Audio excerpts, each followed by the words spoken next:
parce que c'est toi qui as payé le prix pour notre rachat. C'est toi qui as versé la honte pour notre liberté. La Bible déclare que le châtiment qui leur a paix est tombé sur toi. À jamais, à jamais. Tu seras non seulement l'agneau sur le trône, mais tu seras celui qui va régner et continuera à régner dans mon cœur et dans ma vie. Parce que je te dois tout ce que j'ai et tout ce que je deviens avec la vie. Cet auditoire, moi, un prédicateur, un homme que peu apprécient. Je suis le mieux placé pour apprécier l'œuvre dans ma vie. Autrefois non seulement perdu, mais amenant d'autres à la perdition. Autrefois esclave. Par le miracle de la nouvelle naissance, tu m'as changé, radicalement changé. Et chaque jour qui passe, je ne peux qu'apprécier cela. Je voudrais chaque jour de ma vie non seulement te chanter un cantique avec ma bouche, mais je voudrais que ma qualité de vie soit un cantique qui te dise merci. À jamais je veux que tu sois celui qui domine sur ma vie. Père, merci pour hier. Merci pour ce fondement que tu as commencé à poser. Merci pour ces 2 secondes de journée. Te confions chaque chose qui sera dite et faite ici. Nous voulons non seulement que tu sois au centre, mais que tu présides. Car ta parole déclare, si l'Éternel les bâtit, ceux qui bâtissent travaillent en vain. Et elle ajoute, si l'Éternel les garde, en vain la sentinelle veille. Te voulons ensemble, selon dans cette mesure que nous pourrions espérer quelque chose. Fais-nous du bien. Pour ta seule gloire, et pour notre bien, au nom de Jésus. Amen. Merci, tu as acclamé.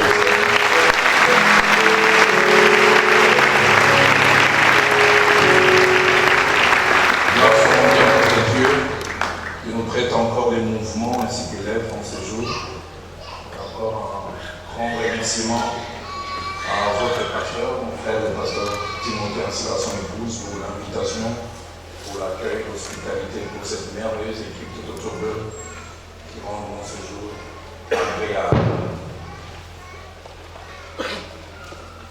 Le combat spirituel est une réalité à connaître et à ne pas négliger.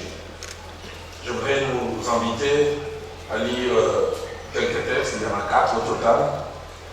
Exode au chapitre 23, le premier texte, Exode au chapitre 23. Et notre lecture va aller du verset 20 jusqu'au verset 23. Exode au chapitre 23, du verset 20 au verset 23. Voici, j'envoie un ange devant toi pour te protéger en chemin et pour te faire arriver au lieu que j'ai préparé. Tiens-toi sur tes gardes en sa présence et écoute sa voix. Il ne résiste point parce qu'il ne pardonnera pas vos péchés, car mon nom est en lui. Et si tu écoutes sa voix et si tu fais tout ce que je te dirai, je serai l'ennemi de tes ennemis et l'adversaire de tes adversaires. Mon ange marchera devant toi et te conduira chez les Amoréens, les Héthiens, les Phérésiens, les Cananéens, les Héviens et les Jébusiens, et je les exterminerai. La seconde lecture que nous faisons, assez longue, mais nous la faisons dans Nombre au chapitre 22. Nombre au chapitre 22. Et notre lecture va du verset 22e jusqu'au verset 35. Nombre 22, 22 à 35. La colère de Dieu s'enflamma parce qu'il était parti.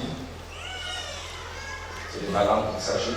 Et l'ange d'Éternel se plaça sur les chemins pour lui résister. Balaam était monté sur son ânesse et ses 2 serviteurs étaient avec lui. L'ânesse vit l'ange d'Éternel qui se tenait sur les chemins, son épée nue dans la main. Elle s'est détournée du chemin et alla dans les champs. Balaam frappa l'ânesse pour la ramener dans les chemins. L'ange d'Éternel se plaça dans un sentier entre les villes. Il y avait un mur de chaque côté. L'ânesse vit l'ange d'Éternel, elle se serra contre le mur et pressa le pied de Balaam contre le mur. Balaam la frappa de nouveau. L'ange d'Éternel passa plus loin et se plaça dans un lieu où il n'y avait point d'espace pour se détourner à droite ou à gauche. L'ânesse vit l'ange d'Éternel, elle s'abattit sur Balaam. La colère de Balaam s'enflamma. Et il frappa l'ânesse avec un bâton. L'Éternel ouvrit la bouche de l'ânesse et dit à Balaam, que t'ai-je fait? pour que tu m'aies frappé déjà 3 fois. Balaam répondit à l'ânesse, c'est parce que tu t'es moqué de moi. Si j'avais une épée dans la main, je te tuerais plutôt à l'instant. L'ânesse dit à Balaam, ne suis-je pas ton ânesse, que tu as de tout temps monté jusqu'à ce jour? Ai-je l'habitude de te faire ainsi? Il répondit non. L'Éternel ouvrit les yeux de Balaam, et Balaam vit l'ange de l'Éternel qui s'est tenu sur le chemin, son épée nue dans la main, et il s'inclina, se prosterna sur son visage. L'ange de l'Éternel lui dit, pourquoi as-tu frappé ton ânesse déjà 3 fois? Voici, je suis sorti pour te résister, car c'est un chemin de perdition qui est devant toi. L'ânesse m'a vu, elle s'est détournée devant moi déjà 3 fois. Si elle ne se fût pas détournée de moi, je t'aurais même tué, je lui aurais laissé la vie. Balaam dit à l'ange d'Éternel, j'ai péché, car je ne savais pas que tu fusses placé au-devant de moi sur les chemins. Et maintenant, si tu me désapprouves, je m'en retournerai. L'ange d'Éternel dit à Balaam, va avec ces hommes, mais tu ne feras que répéter les paroles que je te dis. Et Balaam alla avec les chefs de Balaam. Nous lisons, c'est Luc au chapitre 10, ou chapitre 13 plutôt, pardon-moi.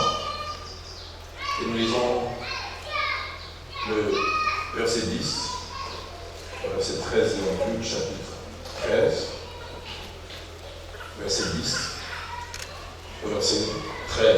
Jésus enseignait dans une des synagogues les jours du sabbat. Et voici, il y avait là une femme possédée d'un esprit qui la rendait infirme depuis 18 ans. Elle était courbée et elle ne pouvait pas du tout se redresser. Lorsqu'il la vit, Jésus lui adressa la parole et lui dit, femme, tu es délivrée de ton infirmité. Et il lui imposa les mains à l'instant, elle se redressa, glorifie à Dieu. Dernière lecture, assez longue aussi, Marc au chapitre 5, verset 1er au verset 13e. Et puis nous terminerons avec le verset 15. Ils arrivèrent à l'autre bord de la mer, dans le pays des Gadaréniens. Aussitôt que Jésus fut hors de là-bas, ils vont devant le lieu un homme sortant des sépulcres et possédé d'un esprit impur.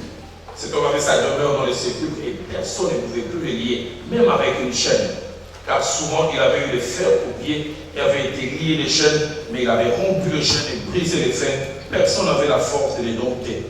Il était sans cesse, nuit et jour, dans les sépulcres sous les montagnes, criant et se meurtrissant avec des pierres. Ayant vu Jésus de loin, il a couru ses prosternant devant lui et s'écria d'une voix forte, qu'y a-t-il entre moi et toi, Jésus, Fils du Dieu très haut? Je t'en conjure au nom de Dieu, ne me tourmente pas. Car Jésus lui disait, sors de cet homme esprit impur. Et il demanda, quel est ton nom? Légion est mon nom, lui répondit-il, car nous sommes plusieurs. Il est prié instamment de ne pas les envoyer hors du pays. Il y avait là, vers la montagne, un grand troupeau de pourceaux qui paissaient, et les démons les prièrent, disant, envoie-nous dans ces pourceaux, afin que nous en prions en eux. Il est leur permis, et les esprits impurs sortirent, entrèrent dans les pourceaux, et les troupeaux se précipitaient à des pentes escarpées dans la mer. Il y avait environ 2000, et ils se noyèrent dans la mer. Verset 15, ils vinrent auprès de Jésus, et ils virent les démoniaques, celui qui avait eu la légion, assis, vêtu, et dans son bon sens, et ils furent saisis des frayeurs. Amen. Amen. Hier, en introduisant cet enseignement, nous avons dit qu'il était subdivisé en plusieurs sous-points. Et nous avons abordé les 2 premiers sous-points qui étaient but et raison d'être de cet enseignement. Si ma comptabilité est bonne, nous avons vu 7 raisons ou 7 raisons d'être de cet enseignement. Et puis nous avons abordé les seconds points qui parlaient de la Bible et la réalité du monde spirituel. Et nous avons fait ressortir 4 éléments que je voudrais rapidement rappeler. Nous avons dit que la Bible montrait et nous enseignait l'existence de 2 mondes. Un monde visible et un monde invisible. Souvenez-vous, nous avons lu Colossiens chapitre 1er au verset 16, quand l'apôtre Paul déclare qu'il a tout créé, les visibles et les invisibles. La deuxième vérité que nous avons mentionnée hier, nous avons dit que les invisibles signifiaient 2 choses, ou cachaient 2 significations. La première signification, quand nous parlons d'invisible, nous voudrions parler de ce qu'on ne peut voir à cause soit de leur petitesse ou de peu de moyens, que l'on peut voir, mais qu'on ne peut pas à cause de leur petitesse ou de peu de moyens. Nous avons parlé des ondes, atomes, électrons, microbes, virus, toutes ces choses qui existent réellement, mais que nos yeux ne peuvent pas forcément percevoir. Mais deuxièmement, si nous parlons d'invisible, nous voudrions parler de ce qu'on ne peut voir à cause de la nature. Parce que c'est spirituel. Et déjà l'apôtre Paul, en parlant des invisibles, il les a mentionnés, il a parlé des trônes, des dignités, des dominations et autorités. Souvenez-vous quand citons toujours Colossiens chapitre 1er, au verset 16, nous avons dit que la version Parole des vies parlait des forces et des esprits qui ont autorité, pouvoir. Troisième vérité que nous avons mentionnée hier, nous avons dit que la Bible nous montrait l'existence de deux mondes spirituels. Si le monde spirituel était apparemment un, il y en avait en réalité deux. Chacun de ce monde avec une organisation et une hiérarchie. Le monde spirituel, entre guillemets, positif, où il y a les anges qui règnent, et le monde spirituel négatif, où il y a les diables, Satan, ainsi que ces démons qui trônent ou qui font la loi.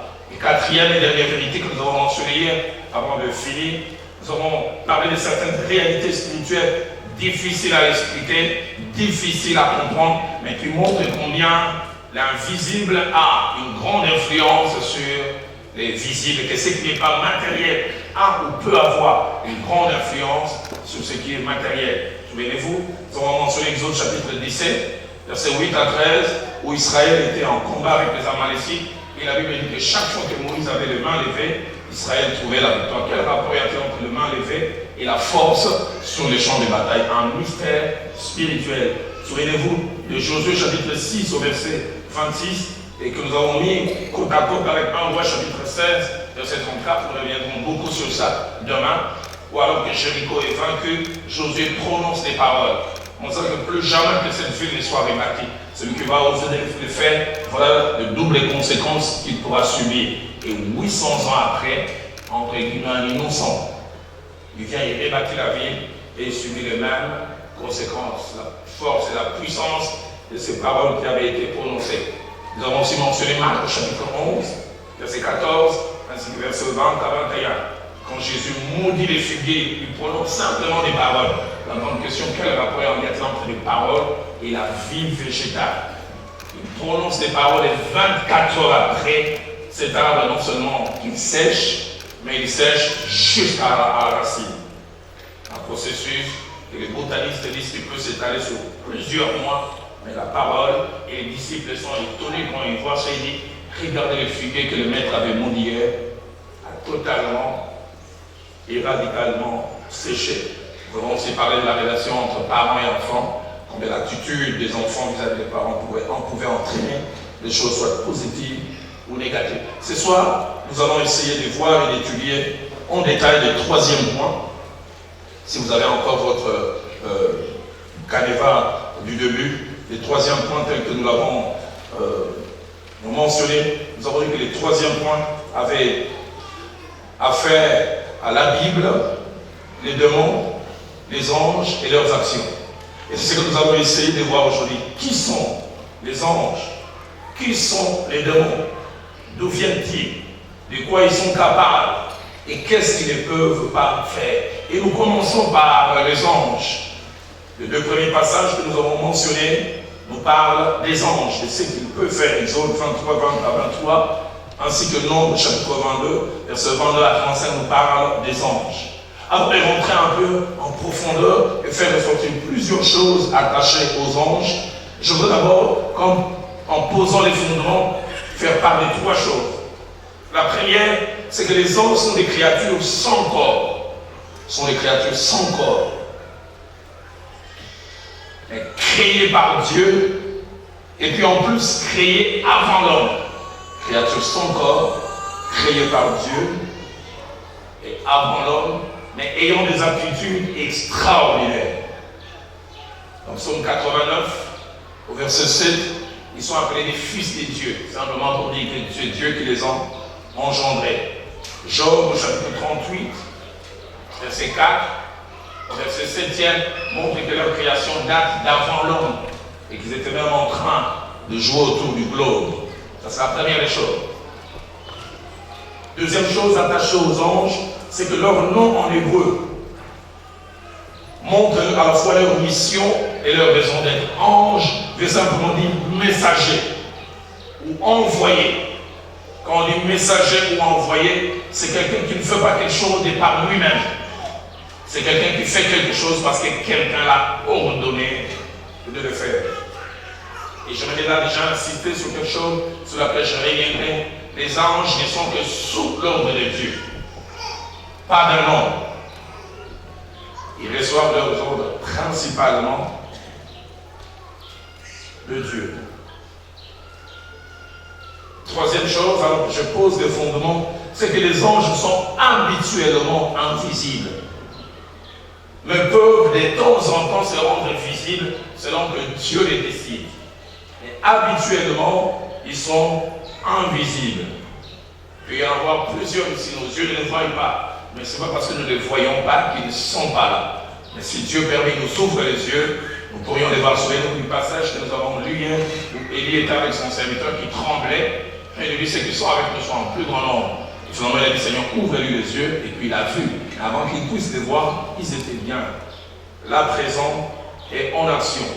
Mais je voudrais mentionner 9 principes que je vous prie de bien noter concernant les anges. Le tout premier principe, c'est que les anges sont des êtres spirituels sans sexe. C'est-à-dire qu'ils ne sont ni masculins, ni féminins. Mais au-delà de cela, ils sont incapables de reproduction. Ils ne se marient pas, il n'y a pas de fiançailles, il y a des mariages et des dots chez les anges. Matthieu chapitre 22, au verset 30, le montre presque.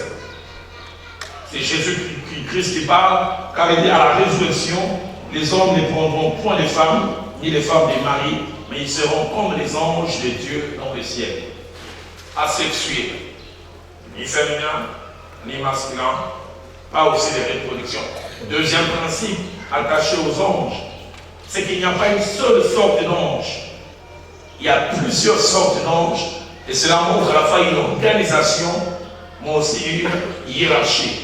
Et cette hiérarchie, ainsi que cette organisation, est souvent attachée à leur proximité au trône de Dieu. Et en étudiant la parole de Dieu, nous retrouvons ce que je peux appeler 4 sortes d'anges. Il y a premièrement l'archange. J'allais dire les archanges, mais la Bible ne nous montre pas qu'il y en a plusieurs. L'archange. Le préfixe arc signifie simplement premier, chef ou principal.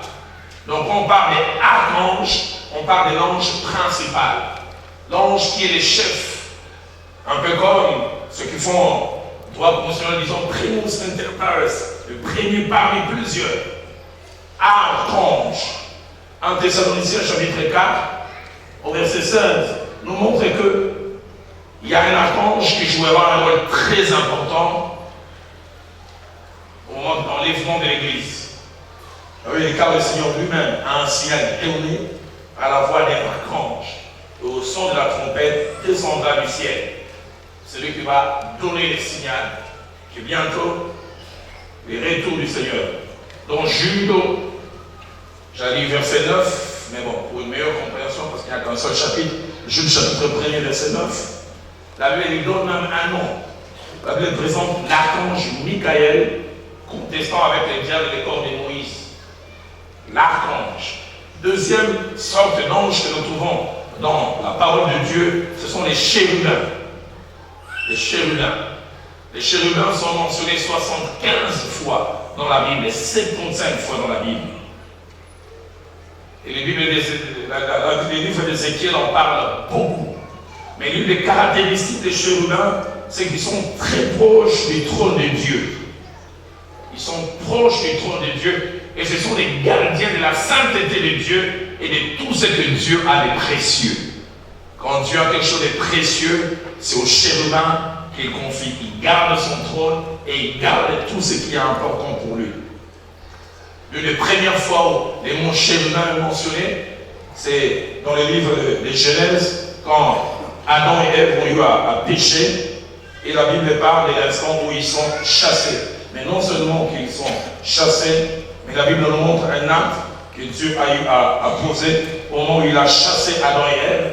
Genèse au chapitre 3, au verset 24, il dit, c'est ainsi que Dieu chassa Adam et il mit à l'orient du jardin d'Éden le chérubin qui agit d'une plaie flamboyante pour garder le chemin de l'arbre de vie.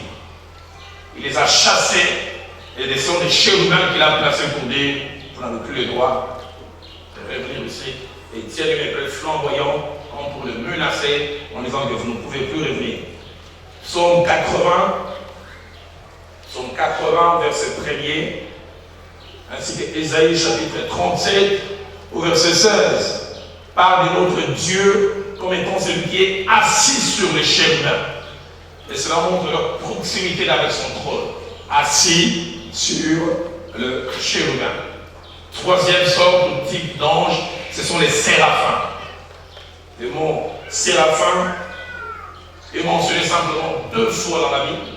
Et étonnamment, dans un seul chapitre, c'est celui d'Ésaïe, chapitre 6, du 1er au 6e verset, dans la vision qu'Ésaïe avait eue à la mort du roi Osias. Leur nom séraphin signifie brûlant, ardent, lumineux, mais signifie aussi ce qui brille, ce qui est incandescent. Les séraphins sont comme des agents secrets qui remplissent des tâches et des missions pour Dieu. Mais ils s'occupent aussi de la célébration. Et puis il y a la 4e catégorie que nous appelons les anges tout court. Les anges en général. Et parmi les anges, il y en a qu'on nomme. Il y a un ange célèbre, Gabriel, que l'on voit à 4 reprises dans la Bible, jouant de rôle particulier.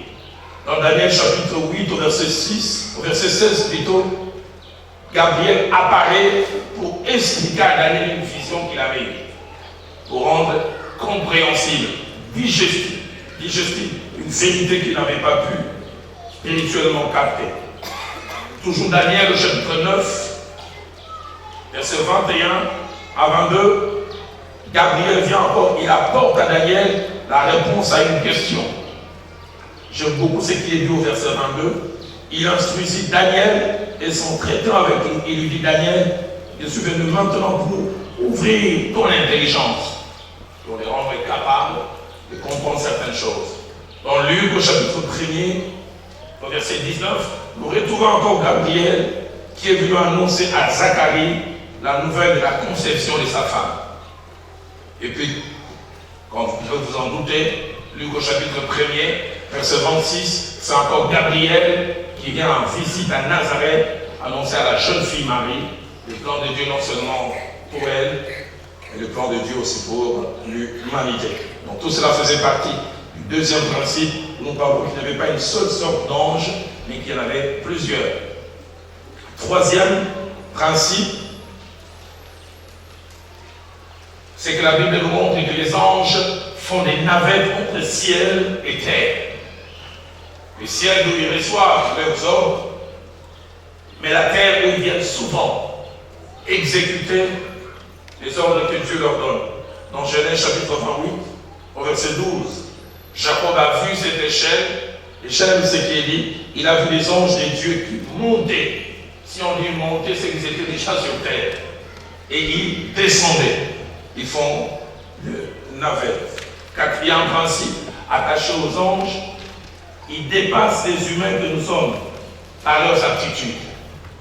Ils ont des aptitudes hors du commun.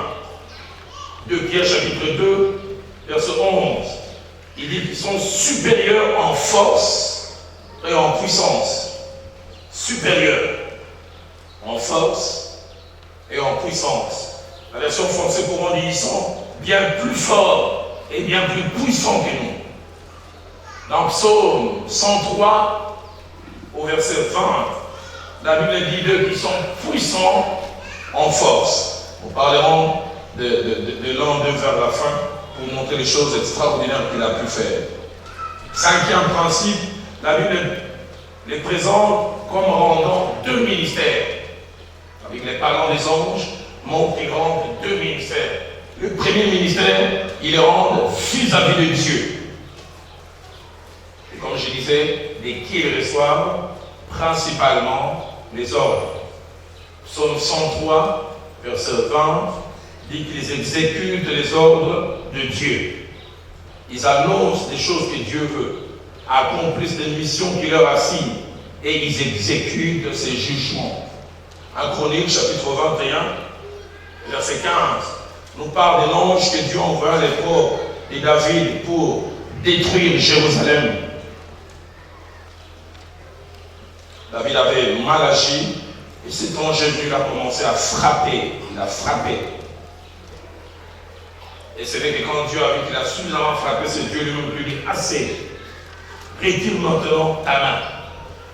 2 Chroniques, chapitre 32, au verset 21, nous parle de l'ange d'Éternel que Dieu envoya pour exterminer les vaillants hommes du camp du roi de Syrie, envoyés par Dieu pour accomplir ses jugements.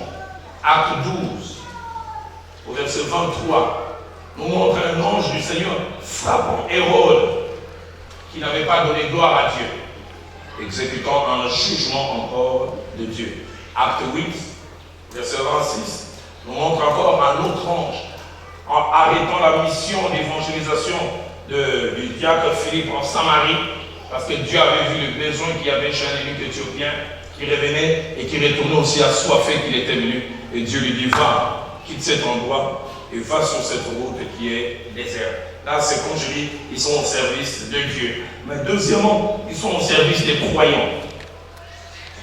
Et j'aime beaucoup ce que Hébreux chapitre 1, au verset 14e, parlant des anges, dit, ce sont des esprits au service de Dieu, mais envoyés pour exercer un ministère en faveur de ceux qui doivent hériter du salut. J'aime beaucoup ces deux éléments qui sont mentionnés. Des esprits au service de Dieu. Pour ça, je suis quelquefois étonné quand j'entends les gens qui j'envoie tel ange, j'allais frapper tel aveuglement. C'est écrit dans quel livre? Et toi, tu peux les envoyer. C'est des fois une prière sincère, mais une prière pas biblique. Des esprits au service de Dieu, envoyés pour exercer un ministère en faveur de ceux qui doivent hériter du salut. Actes des Apôtres, chapitre 12, au verset 7, nous montre un ange qui vient libérer Pierre de la prison et qui même lui sert de guide. Actes 12, du 7e verset 11e. Il vient les libérer de la prison et Pierre est en train de marcher, il voit une porte, il se demande si cette porte de fer va s'ouvrir.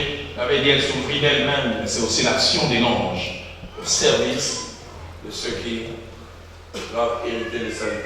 Dans les psaumes 91 ou 91, verset 10 au verset 12e, la Bible nous parle de leur œuvre et de protection vis-à-vis des croyants.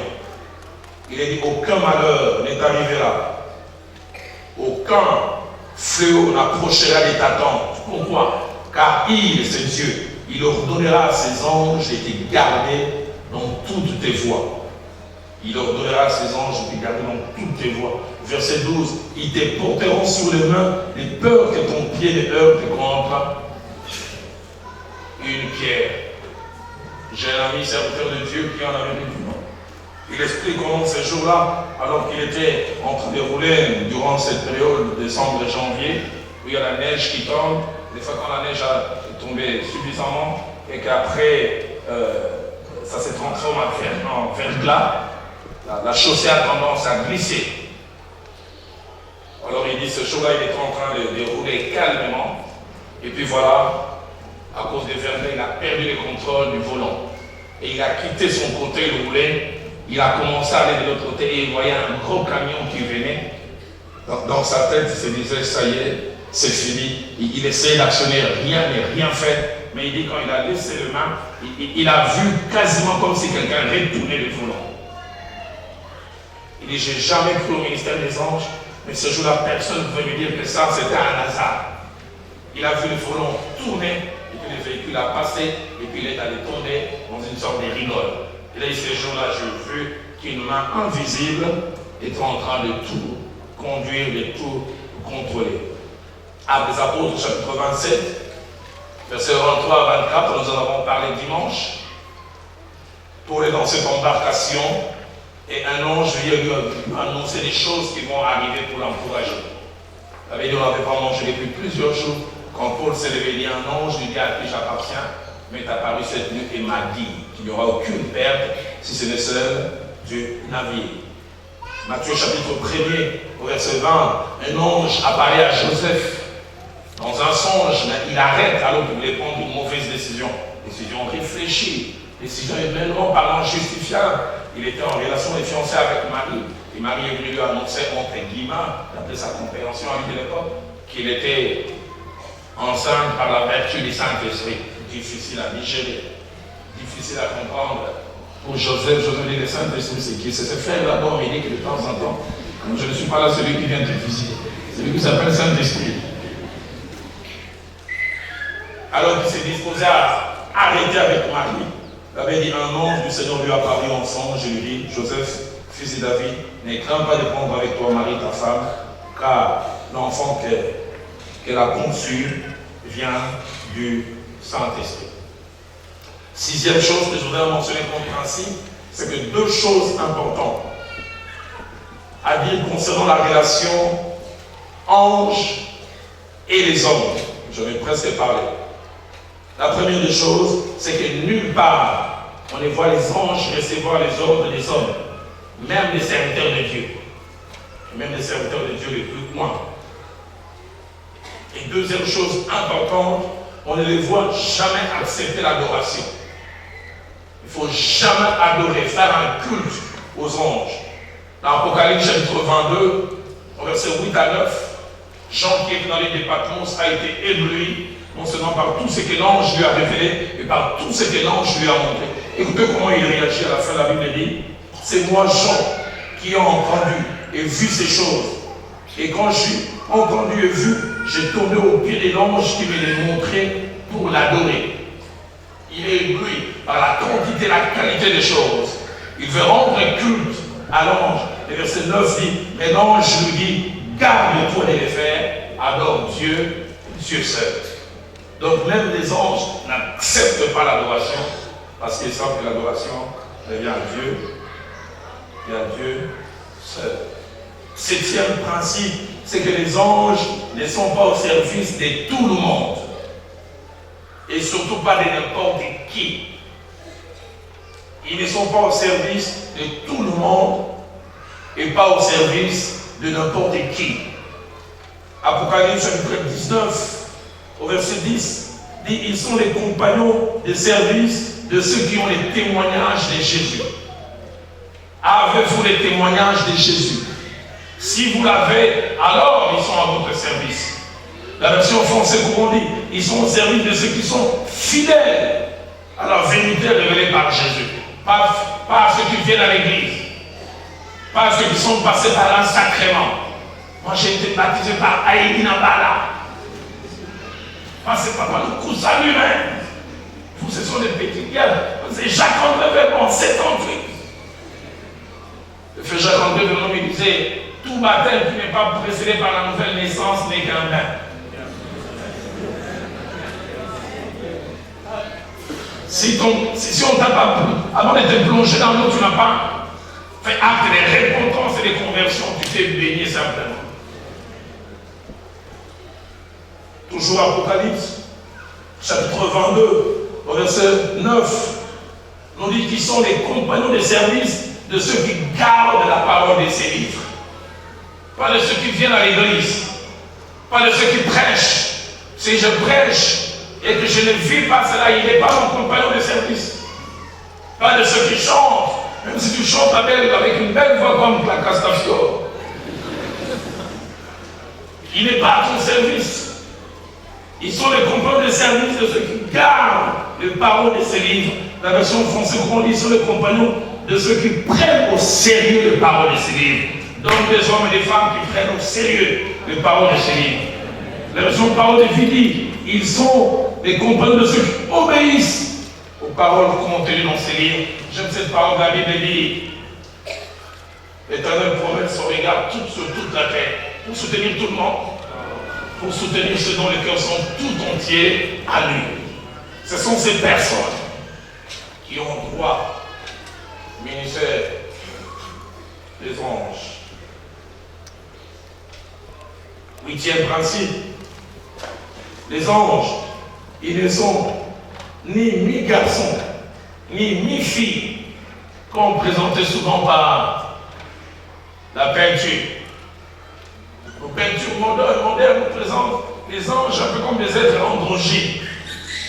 Pas totalement homme, pas totalement femme. Mais pourtant, en lisant la Bible, on se rend compte qu'ils peuvent avoir des fois une présentation qui peut faire peur.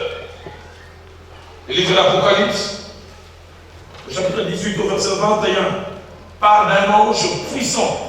Une autre version dit d'un ange à la forme redoutable. Et la Bible dit il prit une pierre semblable à une grande meule, il la jetant dans la mer.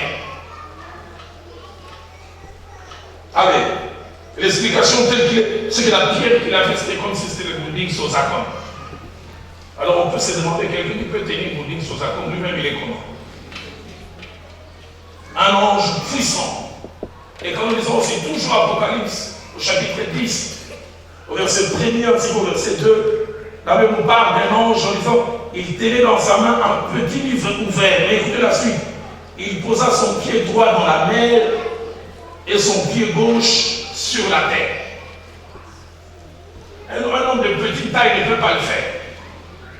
Ceux qui ont étudié la parole de Dieu dit, quelqu'un qui peut faire ça doit mesurer au minimum 50 mètres. Ça c'est un ange. Un pied dans la mer et un autre. Et quand on dit dans la mer, c'est pas à la bordure. C'est au bon milieu.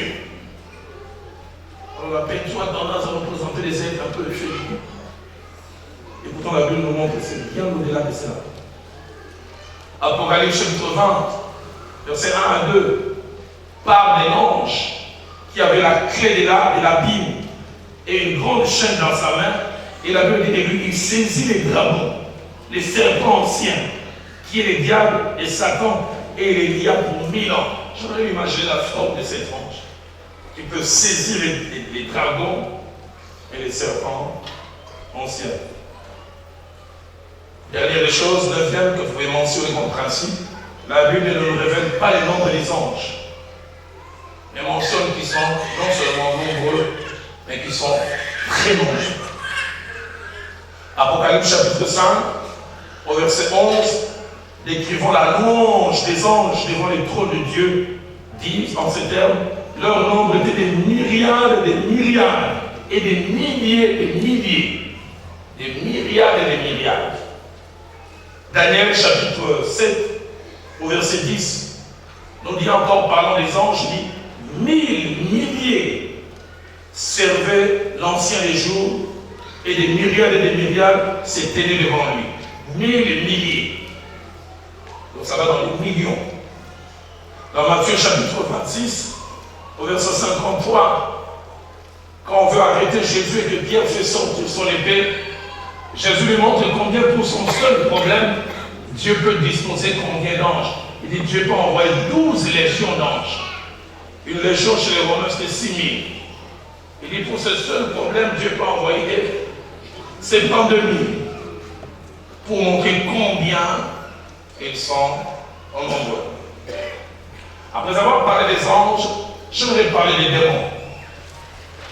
Avant de voir plusieurs choses concernant les démons, j'aimerais en termes de fondement dire 3 choses les concernant.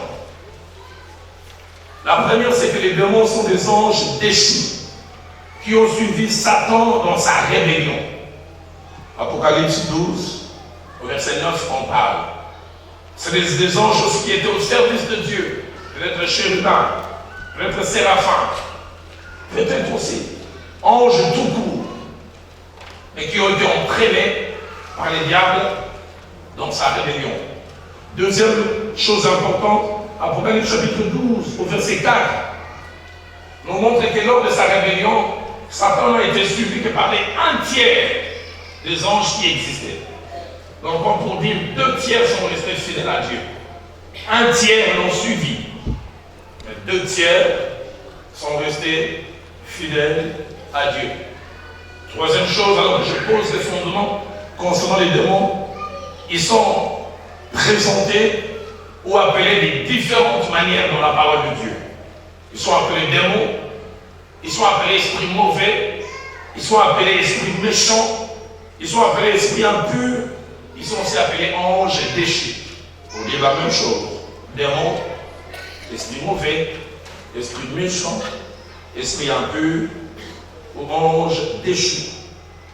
Et parmi les choses à retenir concernant ces êtres spirituels, mais qui font des besognes négatives, je voudrais ce soir nous puissions retenir 10. 10. La première, c'est que les démons font partie du monde spirituel négatif, avec à la fois une hiérarchie ainsi qu'une organisation. Matthieu chapitre 9, verset 34, ainsi que Matthieu 12, verset 24, parle de leur maître Satan comme étant les princes des démons. C'est qu'il y a des démons, mais ils ont un prince. Ils ont un maître. Ils ont un conducteur qu'on appelle en hébreu Belzéboul. Belzéboul veut dire roi des mouches. Donc c'est qu'il suppose que les démons sont des petites mouches.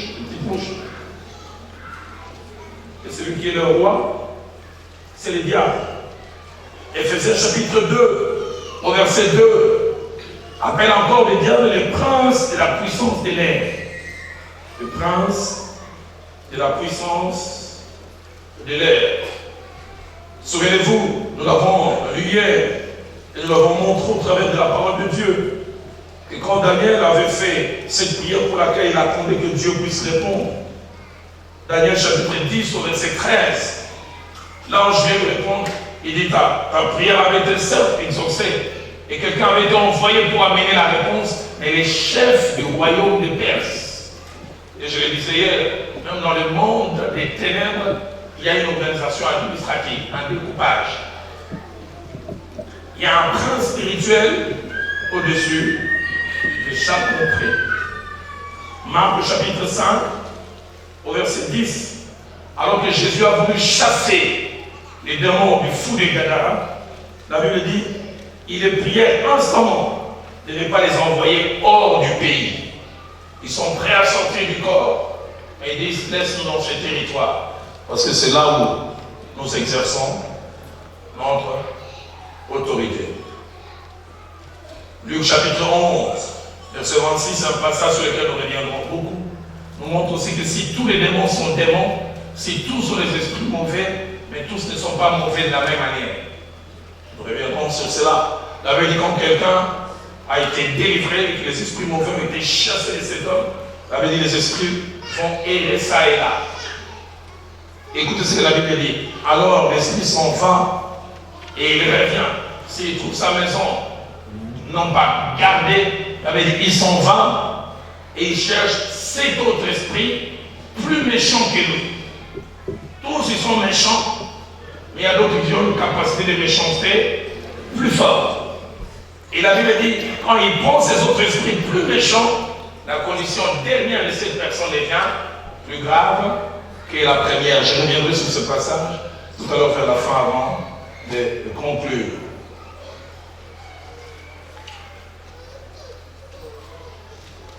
Deuxième chose à mentionner concernant les démons, c'est qu'ils sont forts et résistants. Ils sont forts et résistants. Pas facile.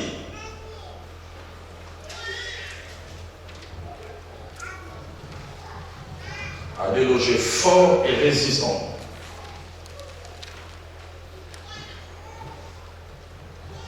Marc au chapitre 3, au verset 27, utilise une terminologie pour parler des démons, parler de l'homme fort.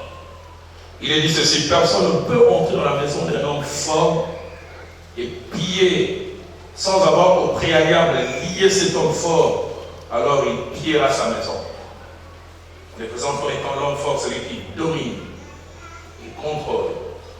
Troisième chose à mentionner concernant les démons, c'est qu'ils n'ont pas les corps, mais ils aiment les corps. Ils n'ont pas les corps, mais ils aiment les corps. Je ne sais pas ce qu'il a ici au Katanga, comme la plupart des Quinois, rêvent, héros, Mickey, 4 saisons. Les démons rêvent corps. Comme les jeunes Sénégalais autrefois rêvaient de Paris, voir Paris et mourir. Les démons rêvent fort. Quand ils sont chez eux, ils disent un jour j'aurai un corps. Parce que quand ils contrôlent un corps, ils sont le plus épanouis. Ils aiment les corps comme jamais. Jamais. Marc chapitre 5, verset 8 à 12 que nous avons lu. La Bible nous montre quand ils sont en train d'être chassés du fou des Gadara. Ils sont prêts à sortir du corps. Mais ils veulent un transfert vers un autre corps. Ne nous laisse pas dans les vides. Envoie nous-mêmes dans les pourceaux. Mais ne nous laisse pas en l'air. C'est pourquoi spirituellement, les endroits où les corps cessent de vivre sont des endroits dangereux. Les hôpitaux, les endroits où les gens meurent. Quand un homme meurt, c'est comme si la demeure d'un démon est abîmée. Et il cherche une autre maison. Les lieux de deuil, les cimetières, sont des endroits de transfert. Parce que leur maison cesse d'exister et ils cherchent d'autres maisons. Tu veux nous faire sortir de cet ordre? Oui, mais ne nous laisse pas aller libre. Envoie nous-mêmes dans ces pourceaux. Et je l'ai mentionné tout à l'heure, Luc chapitre 11, verset 24 à 25. Lorsque l'esprit impur est sorti d'un homme, il va dans le lieu aride pour chercher du repos, n'en trouvant pas. Parce que dans les lieux arides, ils ne trouvent pas de repos. Leur repos, c'est quand ils sont dans un corps. La Bible, il dit, je retournerai où? Écoutez comment il a appelé cet endroit, dans ma maison. Les mots maison, là, c'est un mot, allez, qu'on doit bien traduire en résidence. L'endroit où je me sens le mieux, l'endroit où je suis à l'aise, je retournerai dans ma maison d'où je suis sorti. Quatrième principe, d'où nous avons tiré beaucoup de choses qui vont faire la totalité de la dizaine que j'ai mentionnée. Lorsqu'ils habitent un corps, les démons peuvent amener ou apporter plusieurs choses. Lorsqu'ils occupent un corps, ils peuvent amener plusieurs choses. La première, c'est que lorsqu'ils occupent un corps, ils influencent les comportements. Ils influencent les comportements. Marc chapitre 5, verset 3, ainsi que verset 15, on parle. Parlant du fou des Gadara, on dit cet homme avait sa demeure dans les sépulcres. Est-ce qu'un homme normal peut aller habiter au cimetière? Mais ce sont ces esprits qui étaient en lui qui l'a mené là-bas. Les gens ne comprenaient pas. Quand je demande quelle est ton adresse, Togo 2023. C'est là son adresse. C'est là où il se sent à l'aise. Quand les esprits mauvais sont dans quelqu'un, ils influencent les comportements. Voyez, cette personne s'est comportée d'une certaine manière. C'est comme se mettre à mentir. Je vis dans ma petite expérience dans ce domaine de la délivrance. Il y a des gens qui mentent naturellement jusqu'à ce qu'un esprit de mensonge vienne. Il y a des gens qui sont d'abord impudiques jusqu'à ce qu'un esprit d'impudicité vienne. Il y a des gens qui ont la haine naturelle et jusqu'à ce qu'un esprit vienne. Ils influencent les comportements. Mais le verset 15 montre aussi non seulement qu'ils influencent les comportements, mais ils peuvent l'influencer à un degré inimaginable. Pourquoi? Parce que quand ce fou des Gadara a été au contact avec Jésus, quand les démons sont sortis, la Bible parle de 3 choses qu'il a retrouvées, mais qui montrent aussi 3 choses qu'il avait perdues. Ça veut dire, les gens les virent assis, position de réflexion. Avant cela, ils ne réfléchissaient pas. Mais deuxièmement, vêtus. C'est-à-dire qu'il avait la pudeur. Mais avant les démons, la pudeur n'existait pas. Je n'ai jamais oublié cette image. 1992. Nous quittions les quartiers où j'habitais à Kinshasa, et nous allions à Baroudou pour faire avoir une veille avec des amis. Comme il arrive souvent à Kinshasa, les 4 semaines, quand ils voient que les transports sont là, ils commencent à couper les tronçons, ils appellent ça demi-terrain à Kinshasa. Et puis voilà, nous avons pris le zone où nous habitions jusqu'à Kitano Magasin. On avait normalement prendre le Kitano Magasin jusqu'à la gare centrale. On nous a déposé à la place royale vers 21h. Et tant qu'on s'arrête là, c'est là où je me suis rendu compte qu'il y a des gens qui fonctionnent à l'envers. Leur jour, c'est notre nuit. Notre nuit, c'est leur jour. Les temps qu'on dépose, on était à 3. On a vu une jeune je pense qu'il va avoir entre 18 et 20 ans. Pourtant, non pas d'habits, mais des diminutifs d'habits. Elle portait les blousettes, les robettes, les chupettes. Tout était diminutif. Et quand elle nous a vus, elle a sûrement trouvé les clients potentiels, elle a valorisé la marchandise.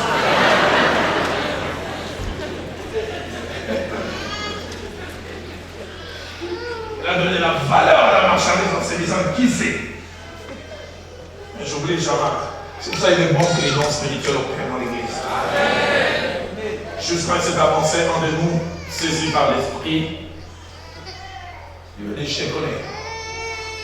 Ton père est alors divorcé, tu avais l'âge de 13 ans. Dès l'âge de 14 ans, ton père a commencé à abuser de toi. C'est ton père qui est le premier à t'avoir touché. Il a fait ça à 4 reprises et tu t'es révolté. Et tu as dit, si mon père n'a pas respecté mon corps, je vais le vendre. La fille s'est mise à regarder. Tu as habité notre quartier, il dit non. Mais comment tu connais toutes ces choses? Il est Dieu qui t'aime comme ça. Et j'oublie jamais ce soir au boulevard, l'ami lui a présenté Christ. Après qu'elle est reçue Christ, on lui a demandé de se mettre à genoux. Après qu'on a commencé à prier, elle est tombée.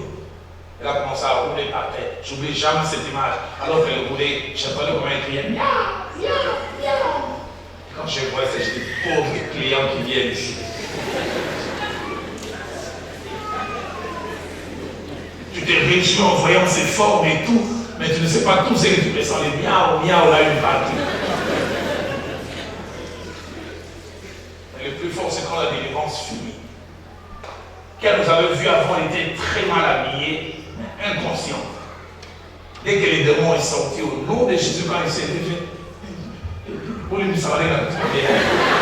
Pardonnez-moi comment je suis mal habillé. Mais avant ça, il ne voyait rien. Pour montrer que l'absence de pudeur était liée au démon.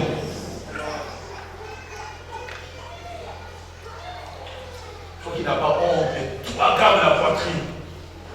Dehors. J'entendais une jeune fille dire à son ami, là, mettre là mon décolleté méchant. J'ai appris, il y a des développés gentils.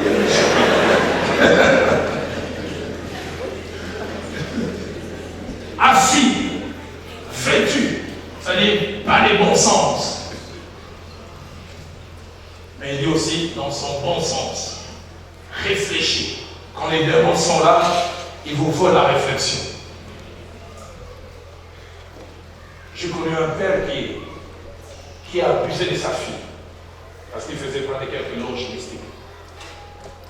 J'ai connu 2 jeunes gens dont je lui ai fait la délivrance. Coucher cousin, cousine. Et le jour où je l'appelle au bureau, il me parle avec dédain.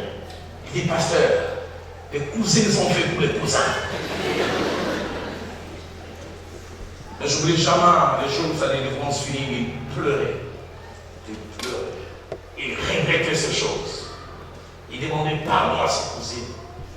En lui dénonçant cela, il vous vole la réflexion, il vous vole la pudeur, il vous vole aussi le bon sens. Deuxième chose que les démons font, ils influencent votre état psychologique. Ils influencent votre état psychologique.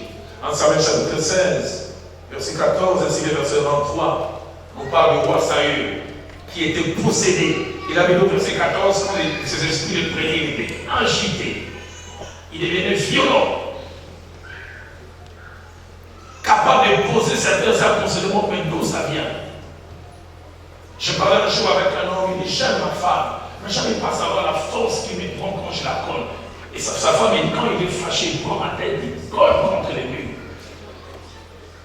Sa femme, il est dans le cassette. Et c'est qu'après, il commence à avoir à demander pardon. Je ne sais pas ce qu'il est pardon. Poster des choses à la moelle des prières. Agité de Samson. Et le verset 23 dit aussi, il ne respirait pas bien. Il a fallu que David puisse jouer la musique pour que sa respiration puisse revenir. Je dis pas que toutes les maladies d'origine mentale sont d'origine démoniaque, mais beaucoup. Il y a même des dépressions qui sont d'origine démoniaque. Des pensées de suicide. Des personnes qui ne pourront rien, je veux me suicider. La plupart des fois sont des esprits qui sont derrière. Troisième chose que les démons font, ils peuvent causer des maladies. Et là, je voudrais vraiment mettre un bémol pour ne pas être mal compris. Je ne dis pas que toutes les maladies sont causées par les démons, je m'aurais bien très compris. Mais je dis que les démons peuvent causer des maladies. Vous voyez tout ce qu'il y a comme symptômes, apparemment des signes probants d'une maladie d'origine peut-être microbienne, virale, je ne sais. Mais l'origine derrière est démoniaque. J'ai vu des fois des stérilités d'origine démoniaque. J'ai vu quelquefois quelqu'un souffrir de maux de cœur d'origine démoniaque.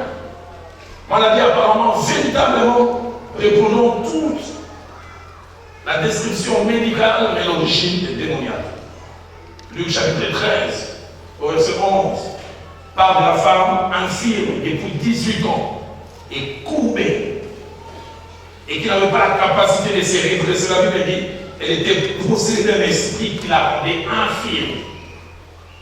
Derrière cette infirmité qui touchait le corps, c'est un esprit. Et comme je le disais, on peut l'amener toutes sortes de piqûres, on peut l'amener chez les kinés, rien ne pouvait se faire. Parce que le problème avait une origine spirituelle. Marc chapitre 9, verset 17 à 26, nous parle d'un enfant qui piquait les crises proches de l'épilepsie, qui les jetait dans l'eau. Encore un esprit derrière. Je me souviens de cette femme pour laquelle j'ai eu à prier. Elle avait des infections qui ne finissaient jamais. Infections gynécologiques qui ne finissaient jamais. Ça entraînait des pertes dans son mari, il ne voulait même plus. Elle a dit, pasteur, j'ai tout fait. J'ai déclassé tous mes sous-vêtements, je les ai brûlés. J'ai changé un seau personnel, mais personne n'y touche. Mais ça ne fait que revenir. Les jours où elle a été délivrée, ces choses totalement parties. Je me dis à quelqu'un, quand tu as tout essayé, ça n'a pas marché, essaye Jésus un peu. Maladie apparemment physique, mais origine démoniaque. J'en parlerai encore mieux demain. J'aime pas beaucoup en parler parce que ça me diminue un peu aux yeux des gens, mais bon, je peux en parler. J'ai un jeune frère qui vient juste après moi. Dès qu'il est né, on a dit, on l'appelait M. Koch. C'est un bébé qui ne faisait presque jamais pipi. Quand il veut faire pipi, il pleure, vous lui enlevez les langes. Et c'est comme ça qu'il a grandi jusqu'à l'âge de 10 ans. Et mon jeune frère, il dormait avec moi. Moi, en même temps, on m'appelait le gilet. Parce que la nuit, oh, j'ai fonctionné. J'ai essayé toutes les techniques. Moi, à partir de 18 ans, mais moi, plus long. Mais la nuit, j'ai rêvé comme si je vais aux toilettes. Et je vois comme si je fais du aux toilettes. Quand je fais ça, je dis, et ça n'a plus étonné. C'est sous les lits. Je sais qu'il n'y a que moi qui ai fait ça. Combien de fois la nuit, j'ai déplacé mon jeune frère. Je venais, je l'ai placé de mon côté. Et moi, je l'ai de l'autre côté.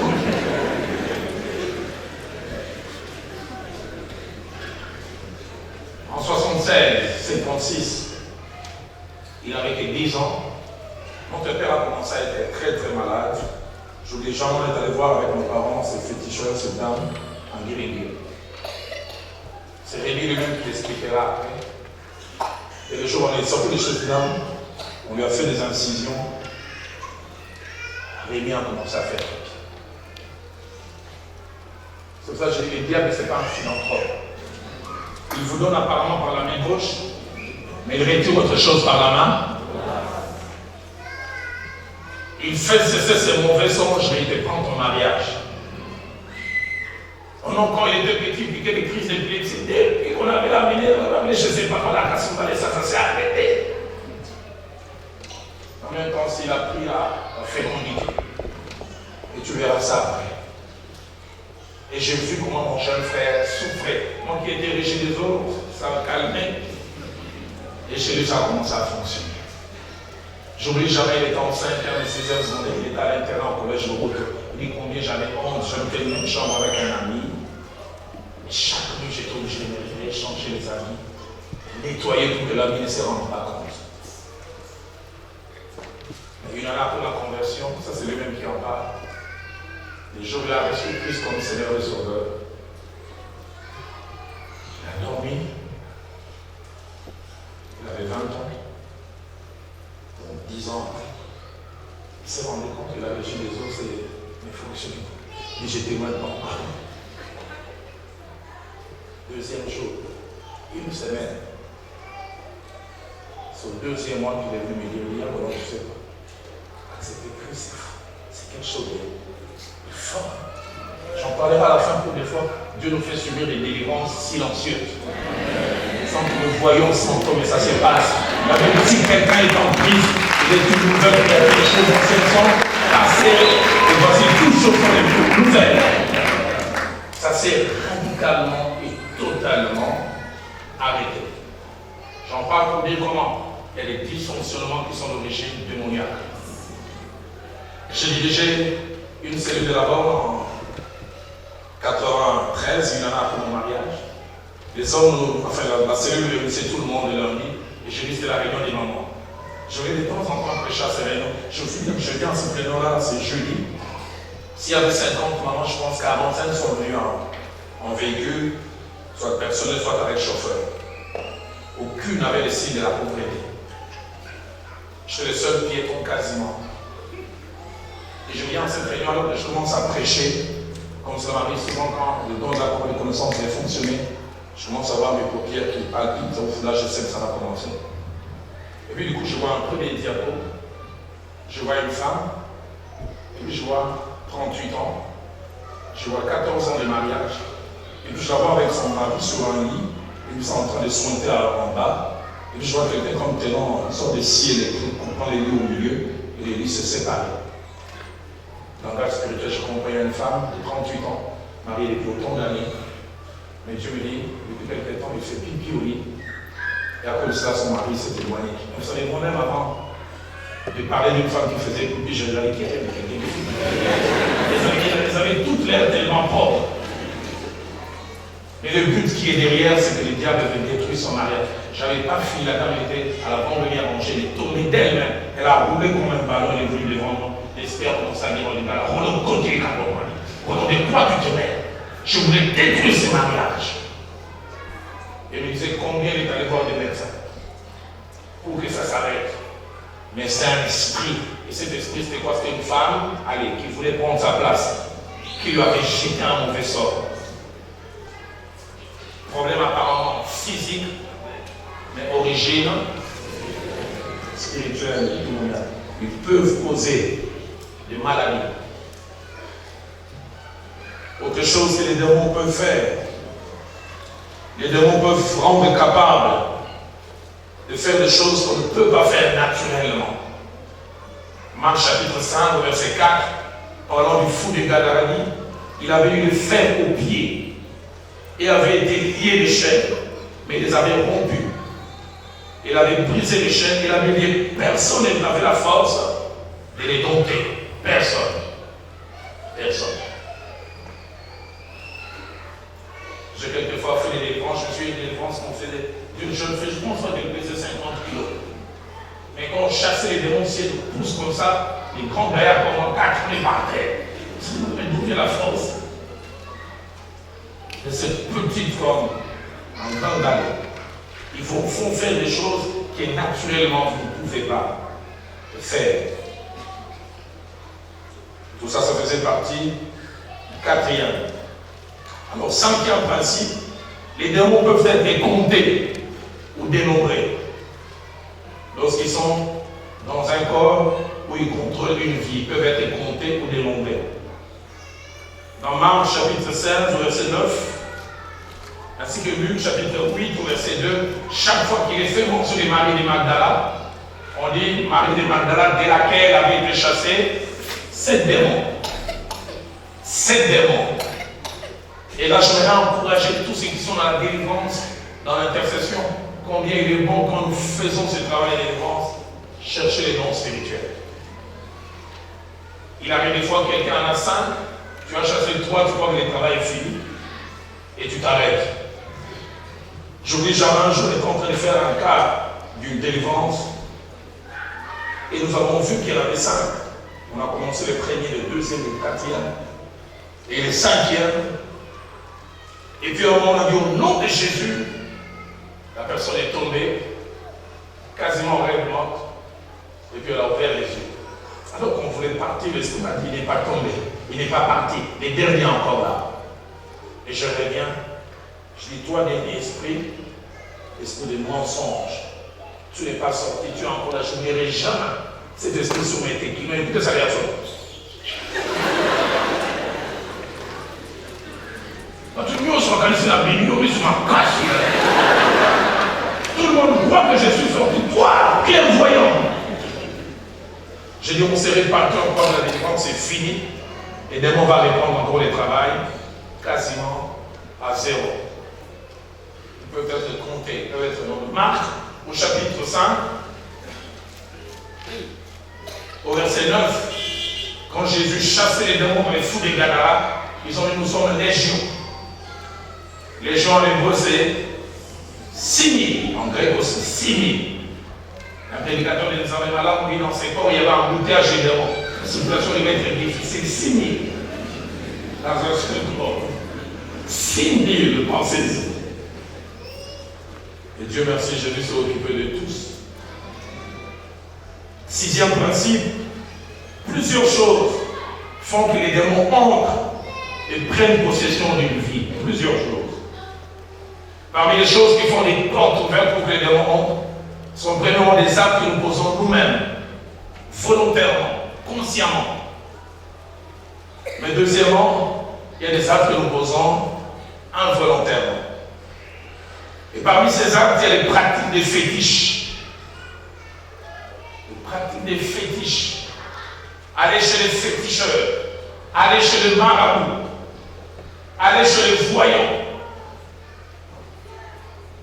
On se met à la merci. La pratique des fausses religions. Vaudou, les coutumes, Zolobabakishi. J'ai entendu des gens d'une certaine province qui me rient.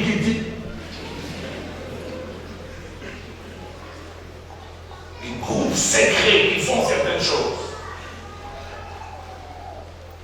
Des pratiques qu'on fait à la naissance. Tel enfant, on va faire ceci, on va dire ceci. On va couper la tête d'une poule, on va asperger. On a l'impression que c'est rien, c'est un pont avec le monde spirituel. La pratique des sciences occultes. Magie noire, magie blanche, sciences occultes. J'oublie jamais, j'étais jeune dans les ministères. Cet homme qui était dans ces groupes mystiques, je ne vais pas les citer ici. Et jour où il s'est converti, il avait son petit miroir qu'on lui avait donné dans les mysticismes. Lui-même, au-delà, ces miroirs avaient comme objectif lui montrer qu'il avait 2 corps. Un corps physique et puis un corps astral. Il a même là le premier exercice qu'on lui a fait faire dans ces groupes. On l'a placé devant ces miroirs, il voyait son visage, et puis on lui a dit, dis au son visage là que tu vois tourne. Et il y a il tourne, il se voit lui-même en train de tourner.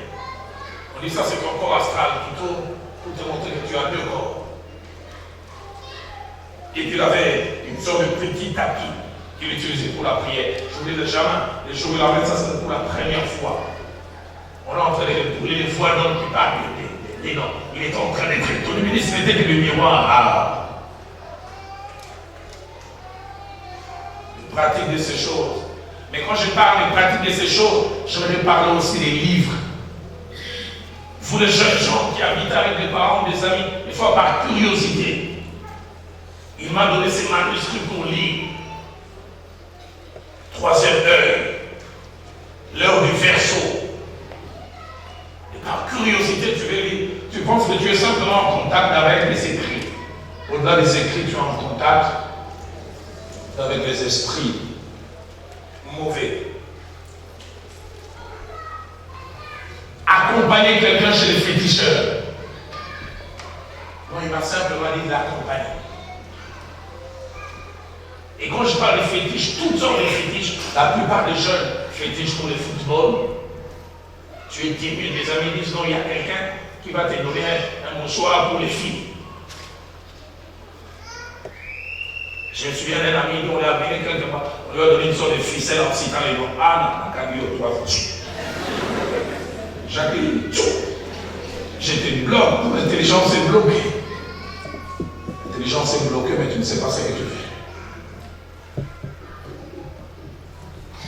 J'oublie jamais ce jeune homme d'une très très bonne famille, son papa était un grand journaliste qui passe à la télévision. Il est allé chercher les fétiches pour les filles, puis il lui avait donné un petit bocal. En disant, après une semaine, tu verras ce qui va se passer. Les 5e jours, ces bocal-là commencé à parler. Et il me l'a amené. J'ai prié, j'ai pris à ça, je rentre à la maison, je dis non, pasteur, là, je dors seulement avec toi. Je dis non, prier c'est suffisant, tu m'es bon. C'est quand on cherche les problèmes, ils sont seuls. Et quand c'est la solution que nous avons.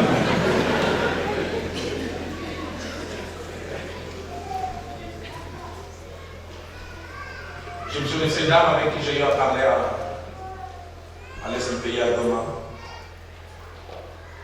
Elle commençait à avoir des problèmes cardiaques et pourtant elle avait 38 ans. Le médecin n'arrivait pas à expliquer à son âge, on faisait tous les examens, on ne voyait pas. Et le jour où on était en train de prier avec elle, un ami a dit, je vois il y a 8 ans. Je dis, je te vois nu à 0 heure. Vous se connaissez comment il dit, je te vois rompre un BDG.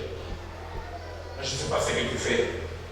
Je me dis, tu as fait quelque chose. On était à 3. Il a demandé que les 2 autres sortent et que j'avais seul.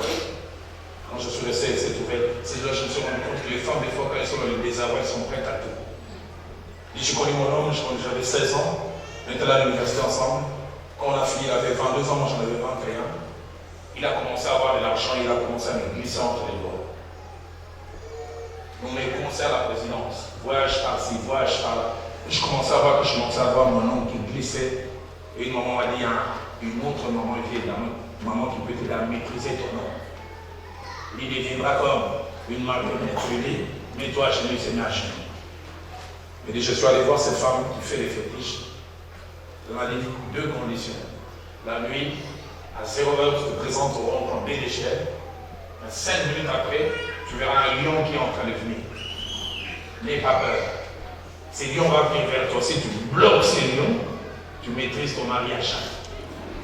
Et quand j'ai regardé ces bouts des femmes qui ont tenu les lions, j'ai dit, et les gens dans les désarrois sont prêts à tout. Hein. Et il m'a dit, oui, pasteur, j'ai vu les lions, je tremblais, mais je bloquais les lions. Il dit, depuis lors, cet homme-là, c'est j'ai dit $1000, $1000. J'ai dit, aujourd'hui, tu ne parles pas, tu ne parles pas. Mais en même temps, comme le diable n'est pas philanthrope, de l'autre côté, tu as commencé à avoir des problèmes cardiaques. Je vais dire quelque chose qui va peut-être choquer plusieurs, mais l'expérience dans le ministère de la montré. La pornographie, une grande porte ouverte de possession démoniaque.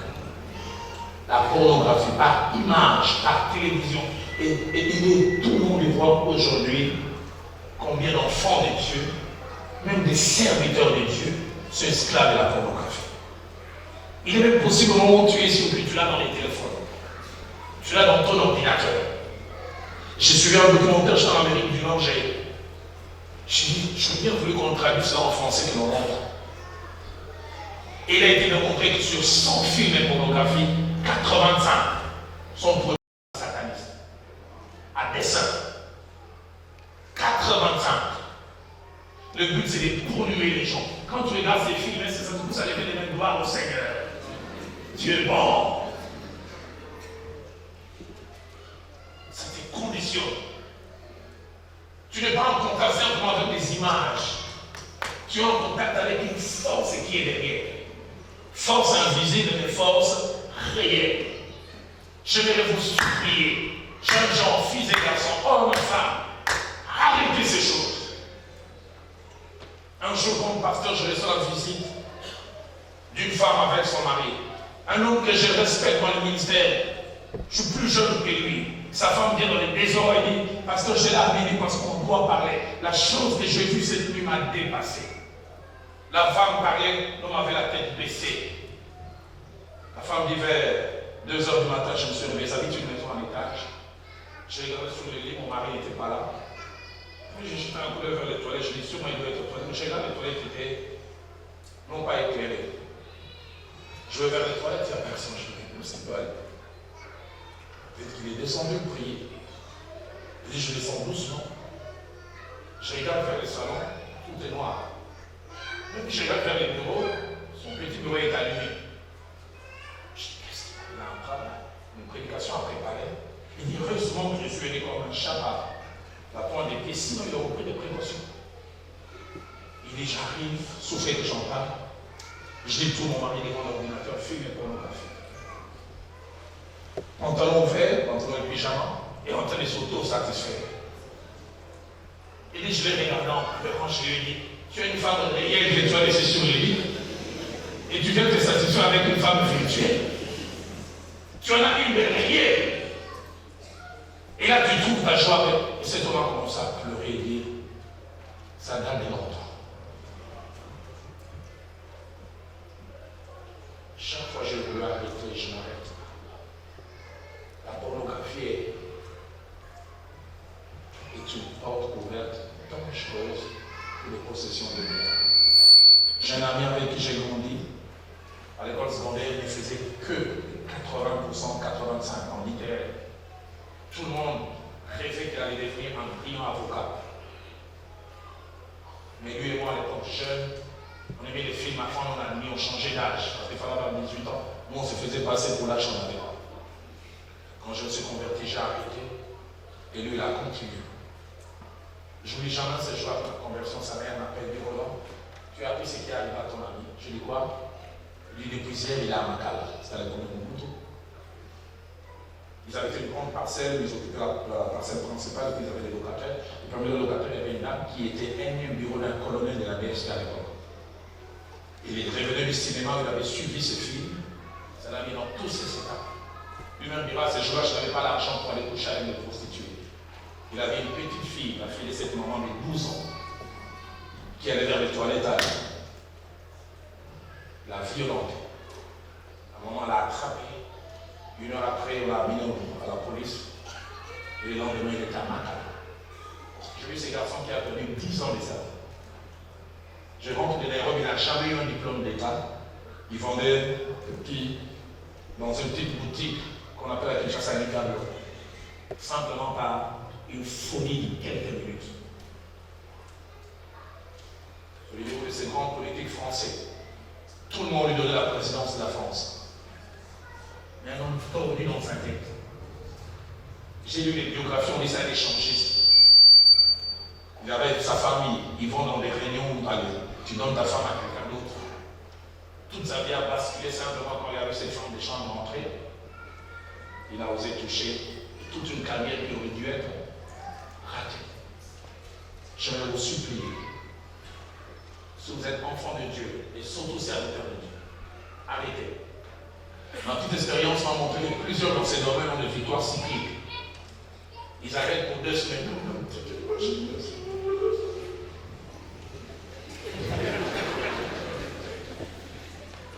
Ça fait 1 semaine, ça fait 3 semaines. Et puis tu retournes. Pasteur Timothée, un jeune homme est venu me voir au bureau et me dit, pasteur, si jamais tu n'es pas tombé dans ces choses, je t'encourage, je n'y tombe jamais. Je lui dis pourquoi? Il dit, c'est le seul instant où le diable devient l'allié de Dieu. Il dit, c'est le seul instant où le diable devient l'allié de Dieu. Il dit, un jour, je venais de tomber dans la pornographie. Je voulais me mettre à genoux pour prier, j'entends une voix milieu, pour ça, ça fait quoi? Quand tu vas mieux avec Dieu, les diables commencent à devenir l'avocat de Dieu. Et j'ai compris ces choses. On en rigole, mais combien sont esclaves? Pornographie, coucher avec une prostituée. La Bible dit celui qui va avec une prostituée fait avec une prostituée. J'aime beaucoup mon pasteur parler du principe, comment on appelle ça, des vases communicants. Quand tu vas avec la prostituée, tout ce qui était chez elle, sa malédiction qu'elle a hérité de Bokato là, il m'a nommé. Tu l'as gratuitement. Plus rien ne marche, simplement tu as trouvé un plaisir sexuel. Mais tu as tout abîmé. C'est là que je vais vers ma femme pour aujourd'hui. Pour être délogé, les démons doivent être confrontés.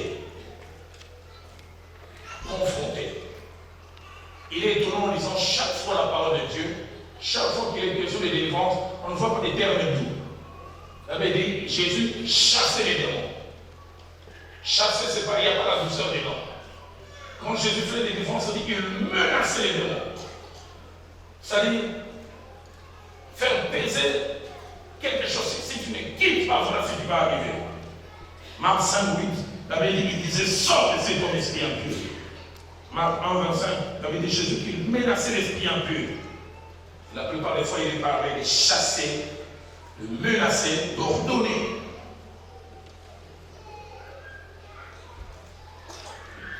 Huitième chose, lorsque les démons quittent un corps, plusieurs signes peuvent arriver. Parmi ces signes, il y a l'agitation, il y a les cris, il y a d'autres qui tombent par le corps. Marc 1, 26 dit l'esprit impur sortit de cet homme en l'agitant avec violence et en poussant un grand cri. Marc chapitre 9, verset 26, et les démons sortis en poussant les cris et en agitant avec une grande violence, vous avez dit l'enfant devient comme mort. Mais je vis aussi des vomissements. Je vis la toux quelquefois. Des fois, il arrive simplement les gens font sortir des souffles. Pourquoi? Parce que le mot démon en hébreu veut dire roi, esprit, souffle. Les démons sont des fois des souffles. Et des fois, ils sortent en toussant simplement. Neuvième avant-dernière chose. Si obtenir la délivrance, c'est une bonne chose. L'une des choses les plus importantes, c'est de savoir maintenir la délivrance. Quand j'étais jeune dans le ministère, je faisais des délivrances à tort et à travers. Mais en grandissant, j'ai une feuille de délivrance. Avant de faire la délivrance, je responsabilise quelqu'un. Pourquoi? Parce que j'ai compris. Si quelqu'un a une délivrance qui ne sait pas observer, c'est que la dose de son problème va augmenter. Et un jour, une jeune fille vient me prier pour moi. Je dis, mieux vaut que tu aies un démon que tu en aies 8. Je ne veux pas qu'à cause de ma prière que tu en aies 8. Parce que la médecine, on chasse un, mais tu ne maintiens pas, cet esprit, quand il va venir, il vient. Parce qu'il va chercher 7 autres. Je lui ai demandé, tu veux 7 ou 8? Je n'aime pas. Parce que si tu ne sais pas maintenir, non seulement que tu ouvres la porte, mais tu rentres à condition pire. Luc, chapitre 11, verset 25 à 26, on parle. 10e chose, je termine ce soir. Jésus ainsi que les apôtres avaient fait de la délivrance la priorité de leur ministère. Il est étonnant en lisant les ministères de Jésus de voir non seulement qu'il enseignait, non seulement qu'il guérissait, mais il chassait beaucoup de démons. À la limite, comme s'il les traquait. Parce qu'il connaissait combien la paix, la quiétude, l'épanouissement de plusieurs dépendait du fait que les démons soient délogés. Tant qu'ils sont là, beaucoup de choses peuvent être étonnantes. Ils ont les évangiles, Marc, Luc, mais surtout Marc. On voit qu'il chassait. Marc entre 9 vies. Il alla dans les synagogues dans toute la Galilée et il chassait les démons. Il les traquait. Marc chapitre 6, verset 13. Il y a encore de ses disciples, il chassait beaucoup de démons. C'est ce que j'aime dans l'église primitive. Même des personnes apparemment normales pouvaient faire ça. La Bible parlant de Philippe, les diacres. Quand il arrive en Samarie, il s'est mis à prêcher Christ, à prêcher l'évangile. Et la Bible parle de ce qui s'est passé. J'aime beaucoup ce passage, je vais lire et puis nous allons clore pour ce soir. Actes des Apôtres, chapitre 8.